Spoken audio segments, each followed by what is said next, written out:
It's me, Mario and the gang, you probably know my name. And so we start the game, jumping high, ducking low, from the sky to the ocean. How come Peach can't stop being stolen? Need the Firefly or Star Power now for Bowser. Koopa Troopa, Super Goomba, soon to lose a life. It's me and Peach and Luigi, so you know, stop and don't rock and roll. Let's go, let's go, let's go.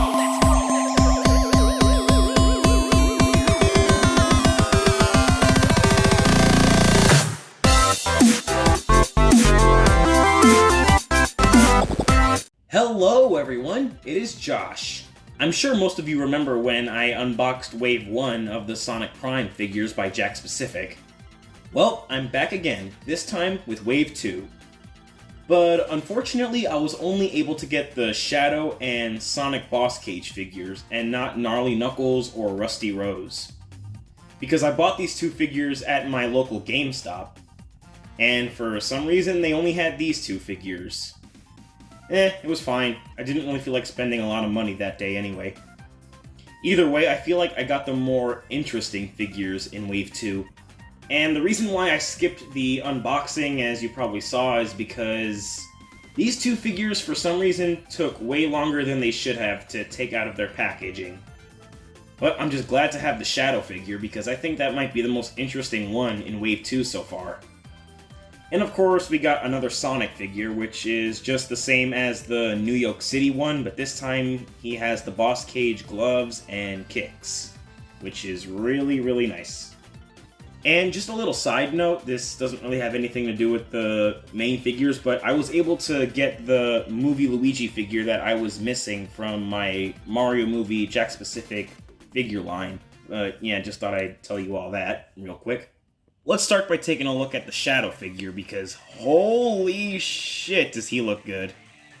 Shadow's definitely, without a doubt, one of my favorite Sonic characters. And I especially love how he was written in Prime. So it of course makes sense for the figure to also look good as well. I mean, can we just talk about the detail in his fur? You could definitely see they went all out here. I mean, look at it.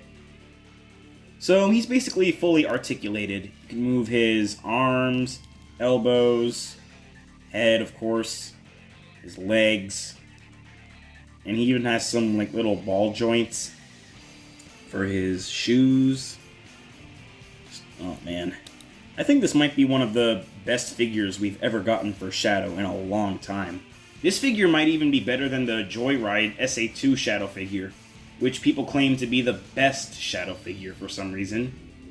But yeah, Jakks, they certainly get better and better with each new figure they make. So here's the figure right next to his son, aka the original Jakks Shadow figure. Yep, huge difference in size, obviously. For some reason they decided to make the original figures a lot smaller. Honestly, this should be the size for every Sonic figure by Jakks in the future. What I really like about the new figure is that it's just, your typical, it may just be your typical Shadow figure, but I feel that's the good in it, because you can just basically use it for anything. Like, you can use it for, like, any Sonic series, or just you can display it against any sort of Sonic figure you feel like, and it would certainly fit, unlike the other Prime figures, because they go the high detail and actually make them have specific costumes and such. But since Shadow obviously wasn't able to go through the shatter spaces in the show, they just made him, just Shadow, which is of course fine. So yeah, basically what I'm saying is that you can just use him as your your typical Shadow figure. I mean, it's more than just that, obviously, because it just looks way too good. A highly detailed Shadow figure like this was very much needed.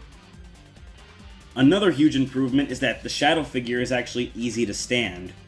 It's easy to get it to stand up. You don't have to do like a lot of like fixer-uppers, like a bunch of articulations, while the normal one, it just, for some reason, I don't know how I was able to get it to stand up properly, but I somehow did. Like, see? Like, the figure can barely stand, no matter like how you position it. It just won't stand up.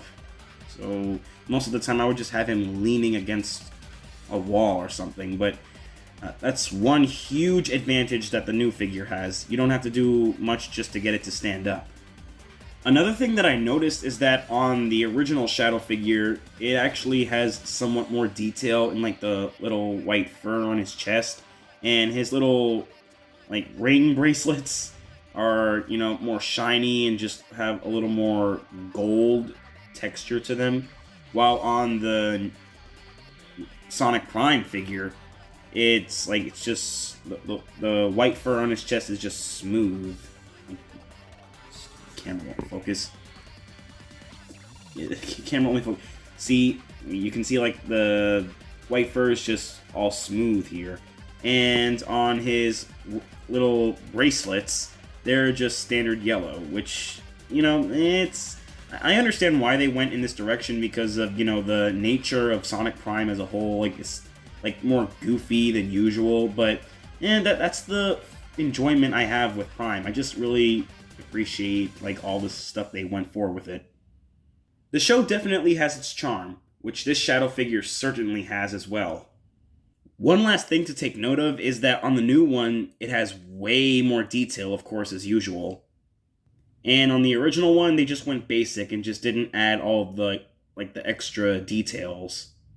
So, yep, Jakks Pacific certainly went all out with this new Shadow figure. Alright, last up we have the Boscage Maze Sonic figure.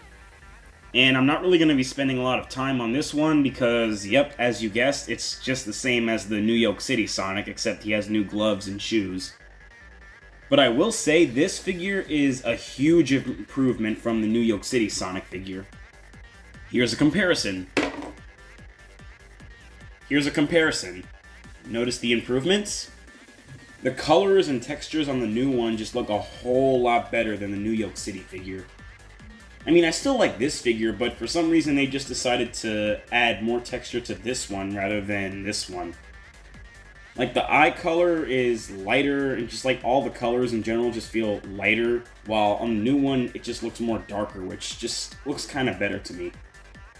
Dark blue honestly just works a whole lot better for Sonic, in my opinion. One thing I really appreciate is that they actually went the extra mile and added ball joints into his wrists. So, like, I don't know if you can see it that well, but yeah, they decided to add this for some reason, which is always respected because, like, it's always a pleasure when they add the amount of articulations they can, unlike Jakks Pacific, where they always put the articulations in some really awkward positions, like the waists and everything.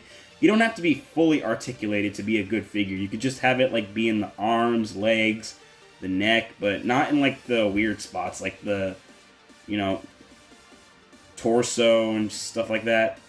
And as you would assume, the shoes also have ball joints in like in the inside as well.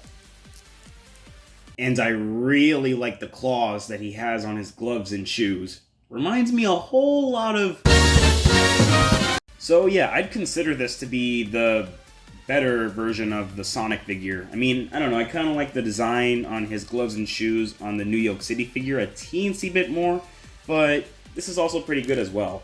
Because, you know, it's just, I'm a little more of a basic guy, but this is pretty good too, and I imagine they're probably going to make a figure, I mean, they most likely will make a figure of No Place Sonic when we get like a Wave 3 announcement at one point. So yeah, pretty solid looking figure. He definitely works well with Thorn Rose, that's for sure. But I find it weird how they decided to release Thorn Rose in Wave 1 and not in Wave 2, because, you know, we had New York City Sonic for Wave 1, and they included Thorn Rose and not Rusty Rose, because, they're just weird like that. So yeah, weird design choice, and I don't know when I'll be able to get Gnarly Knuckles or the Rusty Rose figures, but when I do, y'all will be the first to know. Alright everyone, well that was my thoughts on the Boscage Sonic and Prime Shadow figures from Wave 2 of the Sonic Prime Jakks Pacific figures. So yeah, like I said several times, was only able to get these two, and for some reason my GameStop didn't have Gnarly Knuckles or Rusty Rose. But yep, I'm satisfied with what I got for now. I'm still hoping that we get figures based on, you know, more of the unique looking characters like Rebel Rouge and Renegade Nux or Chaos Sonic. And maybe some based off the Chaos Council, because we only have Mr. Dr. Eggman so far. Alright, well, hope you all enjoyed this unboxing and review. More videos are of course on the way. And let me know what you think of the Sonic Prime Wave 2 figures so far. Thank you guys for watching, comment, like, and subscribe, and I'll see you guys later. Please no Sonato comments. Aw, come on, Shadow, let them have their fun. Shut up, Blue Boy.